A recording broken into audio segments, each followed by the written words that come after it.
प्रधानमंत्री ने बोला था अपनी माँ से इतना बड़ा झूठ कि उनका एक झूठ बना पूरी दुनिया के लिए सादगी की मिसाल। कौन थे वो महान हस्ती जिनकी माँ से लेकर उनकी पत्नी तक सबने रखी सरलता की मिसाल। जानना चाहेंगे इस महान राजनेता के बारे में। आइए बताते हैं आपको भारत के दूसरे प्रधानमंत्री लाल बहादुर शास्त्री की लाइफ से जुड़ी एक दिलचस्प कहानी। नमस्कार, मैं हूं हिमानी और आप देख रहे हैं इंस्टाफीड। अक्सर बड़े बड़े नेताओं की जिंदगी हाई सिक्योरिटी और लैविश लाइफस्टाइल से भरी होती है, जहां आप और हम जैसे आम लोगों के लिए उनसे सीधे तौर पर कोई बातचीत करना बेहद मुश्किल होता है।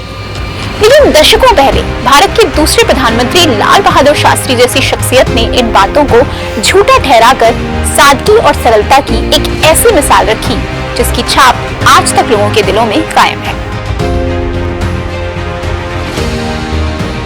राजनेताओं को झूठा और भ्रष्ट मानने की परंपरा तो लंबे समय से चली आ रही है, लेकिन शास्त्री जी ने अपनी मां से ही एक ऐसा झूठ बोला जो आने वाले समय में उनकी वाहवाही की वजह बना। दरअसल 1951 से 1956 के बीच देश के रेलवे मंत्री रहे, लेकिन ये बात जग जाहिर होने के बाद भी अपनी भोली भाली मां को शास्त्री जी ने कभी भी इस बात की भनक नहीं लगने दी।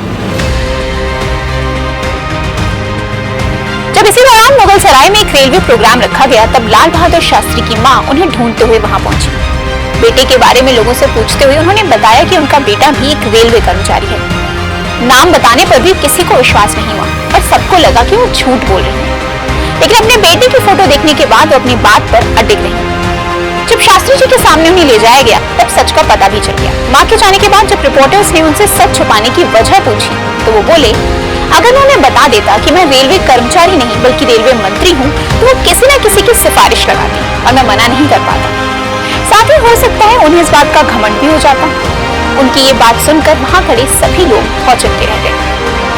आपको बता दें कि सिर्फ उनकी मां ही नहीं बल्कि शास्त्री जी की पत्नी भी सादा जीवन उच्च विचार में विश्वास रखती थी। देश के प्रधानमंत्री की पत्नी होने के बाद भी खुद खाना बनाने से लेकर शास्त्री जी की डेथ के बाद 4 साल तक पेंशन के पैसे जोड़कर उनका लोन चुकाने तक उनकी लाइफ पार्टनर भी उन्हीं की तरह बेहद शांत स्वभाव की थी।